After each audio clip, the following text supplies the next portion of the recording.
choice. The problem is choice. The Matrix Reloaded ends by once again undermining everything we thought we knew about the world. Neo is, we learn, not the one. This is the 6th version. He's merely one in a series of systemic anomalies, an eventuality the machines have already planned for. The prophecy was a lie. The one was never meant to end anything. It was all another system of control. This choice was, to put it lightly, controversial when The Matrix Reloaded was released in 2003. But fan disappointment was part of the project from the beginning. The Wachowski sisters made a conscious decision to subvert the message of their popular and acclaimed first installment. A world without rules and controls, without borders or boundaries. The second movie is deconstructionist, and it assaults all of the things that you thought to be true in the first movie. But what does that mean? And how does it explain the film's frenzied conclusion with Zion on the brink of extinction and Neo in a coma? Let's dive into the architect, the problem of choice, and the ending of The Matrix Reloaded.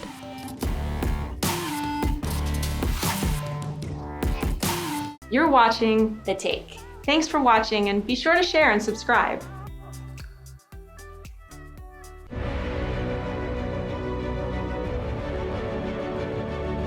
For all its mind-blowing reveals and philosophical questioning, the first Matrix movie is ultimately a typical hero's journey. Thomas Anderson, a seemingly ordinary man, discovers that he is a long-prophesied hero who will free the human race. When the Matrix was first built, there was a man born inside who had the ability to change whatever he wanted. But this isn't a story about just any hero. It's one about a mythical, even religious figure. The Oracle prophesied his return, and that his coming would hail the destruction of the Matrix, end the war, bring freedom to our people. Accordingly, The Matrix ends with Neo literally dying and coming back to life, imbued with the powers of the savior of humanity. He is the one. And when The Matrix ends, he can manipulate the Matrix at will, can stop bullets with his mind, rewrite code while jacked in, and force the once unbeatable agents to run from him. He's a literal superhero. He's doing his Superman thing. At the beginning of The Matrix Reloaded, the Wachowskis take pains to show us how powerful Neo has become in a fight against the previously invincible agents. Upgrades. By the end of the fight, Neo is literally hovering above the Matrix. He is now seen as a higher being. Well, you got me out. You saved me. For the humans of Zion, Neo is almost a god. Neo, please. I have a son, Jacob, aboard the Gnosis. Please, watch over him. Even skeptics like Link have come around. Listen, after being on that ship and seeing Neo do the things he can do, I gotta say, I'm starting to believe him too. Neo's abilities make creating stakes in The Matrix Reloaded difficult for the Wachowskis. After all, he can emerge victorious in practically any scenario. The movie's biggest action sequences have to aggressively sideline Neo, whether by putting him 500 miles away from the city, You're not gonna believe this. You're all the way up in the mountains. Really? or by forcing the Resistance to complete several objectives simultaneously. Unlike Smith, Neo can't be in two places at once. Neo could take them both out easier than we could. There's no time. Still, for all that The Matrix tells us that the One is an unbeatable, invincible savior, the characters in The Matrix Reloaded spend a lot of time undercutting Neo's apparent omnipotence, reminding us that, when it comes down to it, Neo is still flesh and blood. First, the agents decide to fight him because, after all, they're not bound by being human. Do we proceed? Yes, he is still only human.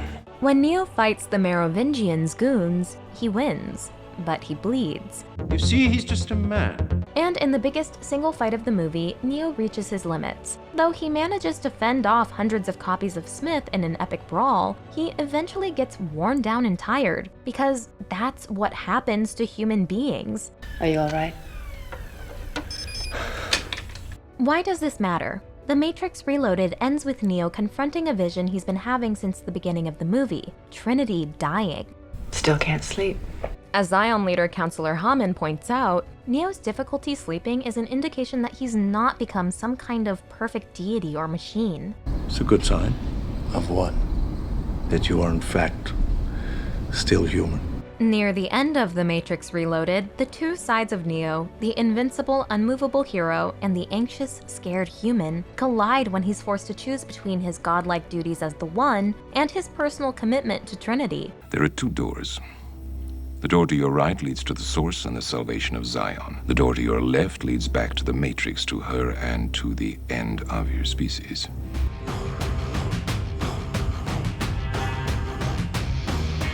The Matrix Reloaded is about the problem of choice. The first Matrix already raised central questions about fate versus free will. And don't worry about the vase. What vase? Would you still have broken it if I hadn't said anything? In their first conversation together, Morpheus asks Neo how he feels about fate. Do you believe in fate, Neo? No, Why not? because I don't like the idea that I'm not in control of my life. The concept of choice in the Matrix trilogy is most famously embodied by the red and blue pills, representations of two potential approaches to life that Neo, and all of us, can take. You take the blue pill. You wake up in your bed and believe whatever you want to believe. You take the red pill, and I show you how deep the rabbit hole goes. On one level, the red pill is a symbol for what the Matrix is all about, rejecting a reality where you're not in control and deciding to free your mind. And even as Neo turns out to fulfill the prophecy of becoming the One, the Matrix emphasizes that he still has to choose his destiny. Being the one is just like being in love. No one can tell you you're in love, you just know it. By the beginning of The Matrix Reloaded, though, the balance has shifted back toward the weightiness of fate. It is our destiny. Neo's fixed identity as the One has replaced Thomas Anderson's original identity as a slave of the system. Accordingly, that idea of himself overrides his own judgment. He's sitting around, waiting for the Oracle to call and tell him what to do. I wish I knew what I'm supposed to do. When that does happen and he meets with the Oracle, Neo seems to be given the next step of his destiny, going to the Source. The machine mainframe. Yes. Where you must go.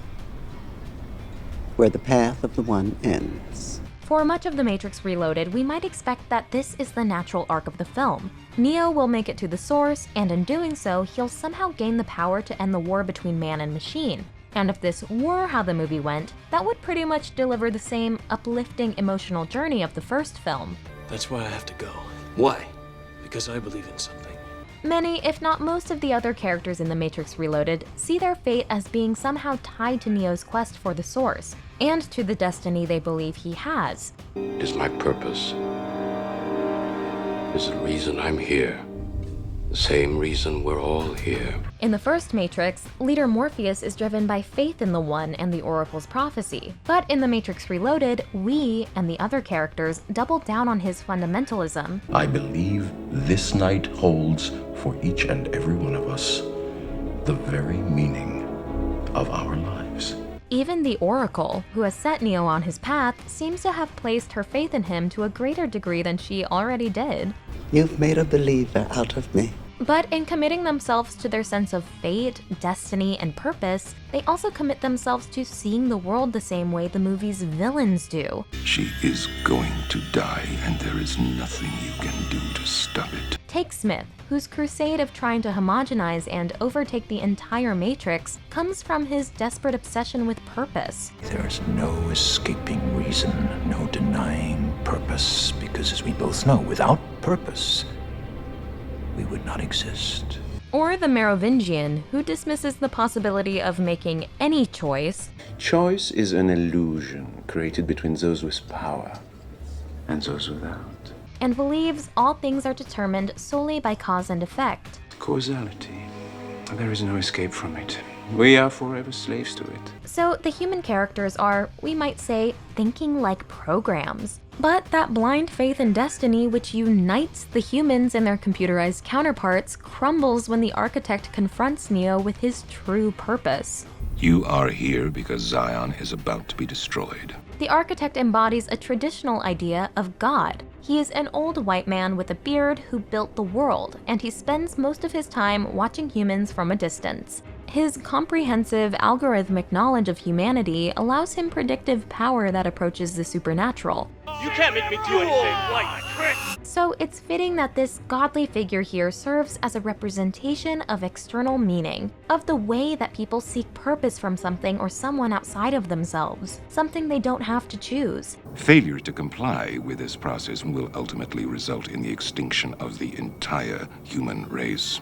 In the first Matrix, Neo originally expected to be told if he was the one or not. Then, throughout the Matrix Reloaded, Neo waits for someone to tell him his purpose. But when that happens, his purpose turns out to be letting thousands of people die, including Trinity, something the architect explains in dispassionate, obtuse language. This will be the 6th time we have destroyed it. The function of the One is now to return to the source, allowing a temporary dissemination of the code you carry, reinserting the Prime program. The supposed end of the war the prophecy foretells is, in fact, a reboot, a way of simply going through the cycle again. After which you will be required to select from the Matrix 23 individuals, 16 female, 7 male, to rebuild Zion. Yet, something gets in the way of the machine's business as usual restart and their mechanism for controlling the One, the unexpected twist of Neo's love for Trinity. Your 5 predecessors were, by design, based on a similar predication. While the others experienced this in a very general way,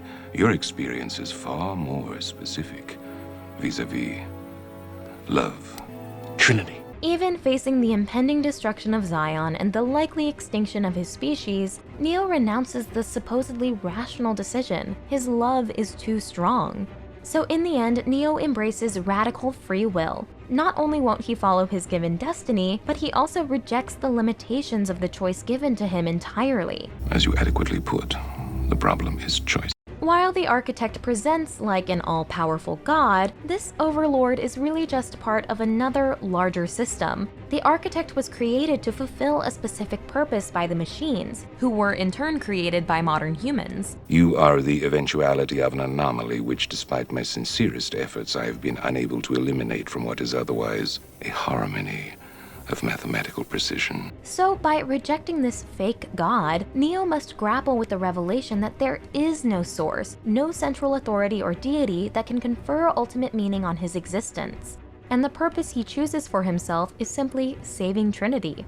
The word existentialist gets thrown around a lot in pop culture, but this film's arc is literally the process one goes through as an existentialist, acknowledging the lack of an external source of meaning, and, after overcoming the crisis of that loss, embracing the opportunity to create meaning and values in your own life. Neo goes from being in this sort of cocooned and programmed world to having to participate in the construction of meaning to his life. In fact, the Wachowskis ground the Matrix in the work of proto-existentialist Arthur Schopenhauer. When we wrote the Matrix trilogy, we had above our wall this amazing Schopenhauer quote that was the fundament upon all our knowledge and learning rests is the inexplicable. When asking what to do in the face of a fulfilled or otherwise ignored purpose, there's a surprising place to look in the Matrix trilogy: computer programs. Creatures of the machine world that should ostensibly be the enemy of humanity. Like Neo, these programs were built to do one specific thing. See those birds? At some point, a program was written to govern them. A program was written to watch over the trees and the wind, sunrise and sunset. But our understanding of the world in the Matrix is complicated by these programs' fear of death and the choices they make.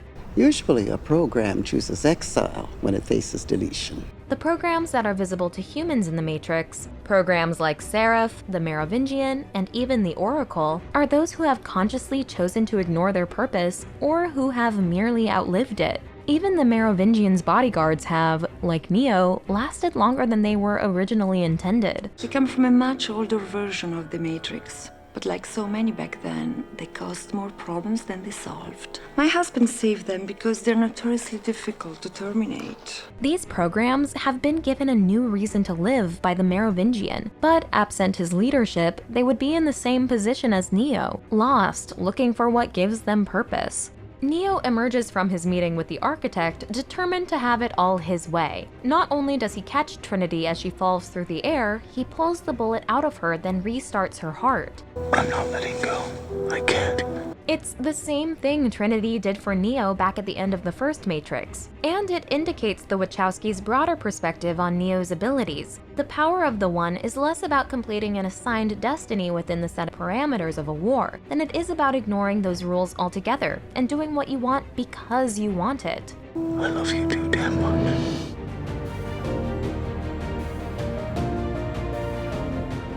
At the end of the movie, everyone is in a state of despair. Zion is facing down a massive army of Sentinels. Neo is reevaluating his existence as the One, and poor Morpheus has to question the story upon which he has built his entire life.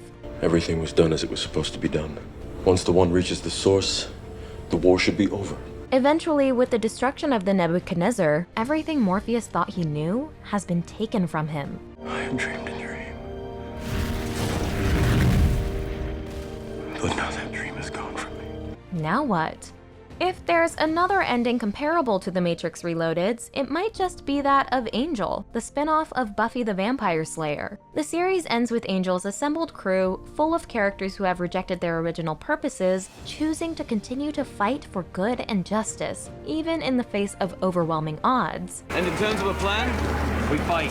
For a moment near the end of The Matrix Reloaded, that's what the film seems to be leaving us with. The act of continuing to fight rather than the ability to win is the point. From there, though, the movie pivots. There is a chance to overcome the enemy. Something's different. The crew of the Nebuchadnezzar are attacked by Sentinels, forcing them to abandon ship. But Neo, now more deeply aware of his connection to the Source and of his abilities as the One, not to achieve some singular purpose, but as tools to let him achieve what he wants, is able to shut them down outside of the Matrix. I can feel them. How exactly Neo accomplishes this feat, what it will enable him to do next, and what will happen now that he's been connected to Bane, a living man overwritten with the Smith program, are questions for our next video. It's the question that drives us, Neo. Ultimately, Reloaded is a transitional movie, leading into the more explicitly spiritual themes of The Matrix Revolutions. I see death, and you are all that stands in his way. By the end of The Matrix Reloaded, everything the Resistance fighters thought they knew has been undercut. What are we gonna do? I don't know. And likewise, the Wachowskis have unleashed a philosophical tremor on the viewers, capable of shaking up and toppling whatever you took away from the first movie. So people get very upset, and they're like, stop attacking me, in the same way that people get upset with deconstructionist philosophy. I mean, Derrida and Foucault, these people upset us. The first Matrix flatters us and asks us to identify with its hero, but once the hero loses his center of gravity, we lash out accordingly. Are people capable of moving past this kind of existential crisis? Can the revolutionaries who have long viewed all machines as enemies in a black and white us versus them mentality learn to work together with programs, people who are not even technically people? I suppose the most obvious question is, how can I trust you? The Matrix Reloaded answers with a resounding maybe, leaving the answer up to us. Bad news is there's no way if you can really know whether I'm here to help you or not. So it's really up to you. Judging from the original reception of the movie, it seems like many fans may have ignored that message. Will it continue to be rejected? Then let us hope that I was wrong. If you're new here, be sure to subscribe and hit the bell to be notified about all of our new videos.